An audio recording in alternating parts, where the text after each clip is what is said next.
বাঙালি খানায় সবাইকে স্বাগত জানাই। আপনারা তো অনেকভাবে ইলিশ মাছের ঝাল রান্না করে খেয়েছেন। একবার আমার মতন করে সহজ পদ্ধতিতে আপনিও শিখে নিতে পারবেন ছোট ছোট টিপস সহ। তবে আজকে আমি এখানে ইলিশ মাছের তেল ঝাল কিভাবে রান্না করব, চলুন সেটা একবার দেখে নিয়ে যাক ভিডিওর মাধ্যমে। তবে এতটাই সুস্বাদু হয়েছিল খেতে, আপনি একবার রান্না করলে বারবার রান্না করবেন। আশা করছি আজকের ভিডিওটি ভালো লাগবে। সকল বন্ধুদের কাছে অনুরোধ করছি সম্পূর্ণ ভিডিওটি দেখার। এখানে আমি আগের থেকে 4 পিস ইলিশ মাছ বেশ পরিষ্কার করে ধুয়ে রেখেছি।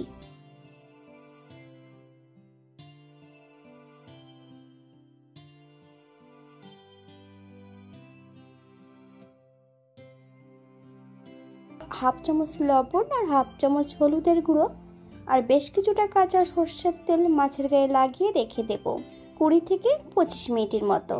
আপনাদের হাতে যদি সময় থাকে আপনারা বেশি সময় রেখে দিতে পারেন।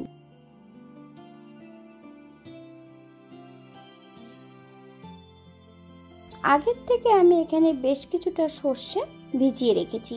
এটা আমি এখানে হলুদ সর্ষে ভিজিয়ে রেখেছি ছোট চামচের 2 চামচ। বেশ ঘন্টাখানিক আগে ভিজিয়ে রাখলেই হবে।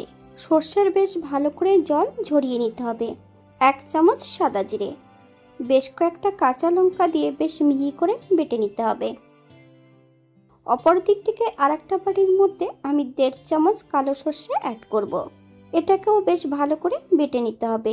তবে আমার কিন্তু সর্ষে বাটলে তেতো হয় না, তাই লবণ বা কাঁচা লঙ্কা দেওয়ার কোনো প্রয়োজন নেই। আমি এমনি শিলে সর্ষেটা বেটে নেব।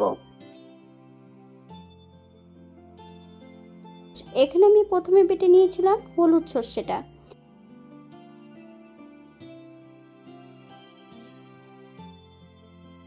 আর কালো সর্ষেটা কিন্তু একটু মোটা মোটা করেই বেটে নিয়েছি।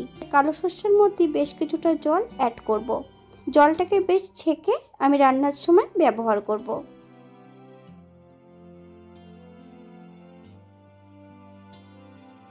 হলুদ সর্ষে বাটার মিশ্রণটা আমি সম্পূর্ণ মাছের মধ্যে অ্যাড করে দেব। মাছের গায়ে বেশ ভালো করে লাগিয়ে নিতে হবে। 5 থেকে 7 মিনিটের জন্য রেস্টে রেখে দেব, অথবা যতক্ষণ তেল গরম না হচ্ছে ততক্ষণ রেস্টে রেখে দিতে হবে। একটা কড়াইতে বেশ কিছুটা সর্ষের তেল অ্যাড করেছি। তেল গরম হওয়া পর্যন্ত অপেক্ষা করতে হবে।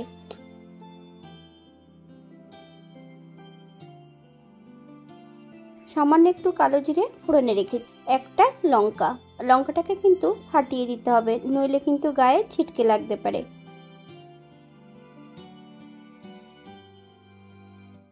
এই পর্যায়ে আমি মশলা লাগানো মাছগুলো অ্যাড করব। থেকে 2 মিনিটের মতন লো ফ্লেমে উল্টিয়ে পাল্টিয়ে ভেজে নিতে হবে।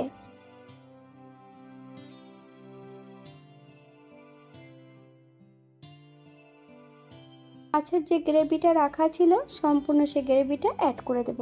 সামান্য একটু জল অ্যাড করব যাতে মশলাটা পুড়ে না যায়।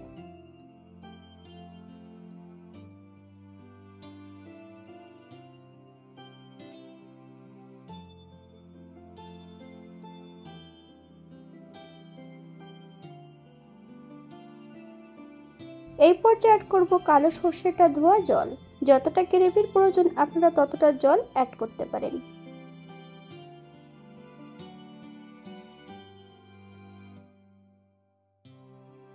এই পর্যায়ে অ্যাড করব হাফ চামচ লবণ। আপনার স্বাদ অনুসারে লবণটা অ্যাড করবেন। মাছগুলো হালকা হাতে একটু উল্টিয়ে পাল্টিয়ে দিতে হবে। বাঙালি রান্না ঘরোয়া উপকরণ দিয়ে আপনাদের যদি রান্নাগুলো পছন্দ হয় তাহলে চ্যানেলটি সাবস্ক্রাইব করে দিয়ে পাশে থাকবেন। পাশে থাকা বেলটি বাজিয়ে দেবেন, নইলে নিত্য নতুন রান্নার নোটিফিকেশন পাবেন না। আমার এই চ্যানেলে আমিষ, নিরামিষ এবং বিভিন্ন ধরনের ইলিশ মাছের রেসিপি দেওয়া আছে। আপনাদের যদি পছন্দ হয় তাহলে চ্যানেলটি ঘুরে একবার দেখে নেবেন। এখানে আমি বেশ কিছুটা কাঁচা পাকা লঙ্কা অ্যাড করব। তবে লঙ্কাগুলো কিন্তু একটু ফালি দিয়ে নিয়েছি। আপনারা যদি পছন্দ করেন তাহলে পরিমাণে বাড়িয়ে দিতে পারেন। বেশ কিছুটা কাঁচা সর্ষের তেল, একবার স্ক্রিনের দিকে ফলো করবেন।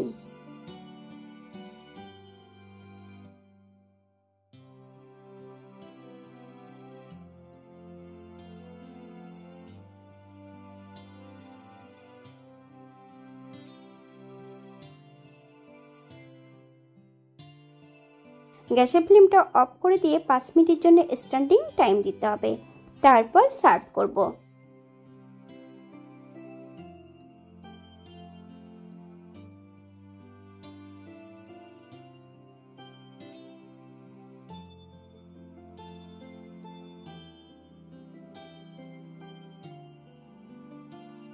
এটা দেখতে যেমন ভারী সুন্দর হয়েছিল, এটা গরম ভাতে খেতে কিন্তু অসম্ভব ভালো হয়েছিল।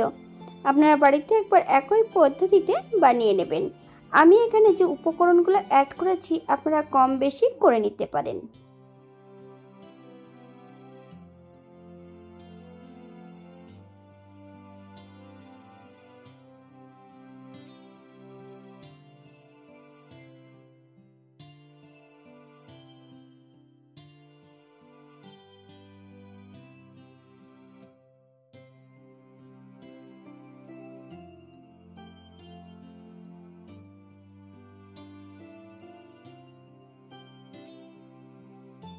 আজকের ভিডিওটি এই পর্যন্ত। সবাই সুস্থ থাকবেন, ভালো থাকবেন।